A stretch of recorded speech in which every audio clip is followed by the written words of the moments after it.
நிறைய schools and காலேஜஸ்ல அவங்க chief கெஸ்டா வேற கூப்பிட்டுருக்காங்க. இதுல பாத்தீங்கன்னா நம்ம எல்லாம் ஸ்கூல் படிக்கும் போது நம்மளோட ஸ்கூலுக்கு ஒரு ஆனுவல் டேயோ ஸ்போர்ட்ஸ் டேயோ யார் சீஃப் கெஸ்டா வருவா சொல்லுங்க? ஒரு ஐஏஎஸ் படிச்சவங்க, ஐபிஎஸ் படிச்சவங்க, ஒரு பொலிட்டீஷியனு, நல்ல ஃபேமஸ் பர்சனாலிட்டிஸ். அவங்க வந்து நல்ல ஒரு என்ன சொல்றது, நல்ல ஒரு அச்சீவர்ஸா இருப்பாங்க.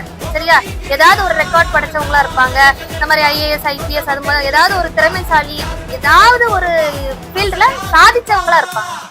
சும்மா அந்த மாதிரி வீடியோ போட்டு ட்ரெண்டிங் ஆனவங்களையா நம்ம காலத்துல எல்லாம் கூப்பிட்டாங்க. அப்போ நம்ம ஸ்டூடெண்ட்ஸோட மனநிலை அப்ப எப்படி இருந்தது? நம்ம படிக்கும் போதெல்லாம் சீஃப் கெஸ்ட் வராங்க, அவங்க வரும்போது நம்ம எந்திரிச்சு கிளாப் பண்றது, வைக்கிறது, அவங்களுக்கு மாலை மரியாதை எல்லாம் செலுத்துறது, சால்வை போத்துறது, பொன்னாடை போத்துறது, இதெல்லாம் பார்க்கும்போது நமக்கு என்ன தோணும்? இந்த மாதிரி அவங்க அந்த சீட்டு அவ்வளோ ஒரு ப்ரெஸ்டீஜியஸ் சீட்டு. இந்த சீட்ல நம்ம நாளைக்கு உட்காரணும்னா நம்மளும் அவங்கள மாதிரி நல்லா படிக்கணும், நம்மளும் அவங்கள மாதிரி நல்ல திறமையா இருக்கணும், நம்மளும் சாதிக்கணுங்கிற ஒரு வெறி வந்தது எல்லா 90s கிட்ஸுக்கும் எனக்கு தெரிஞ்சு.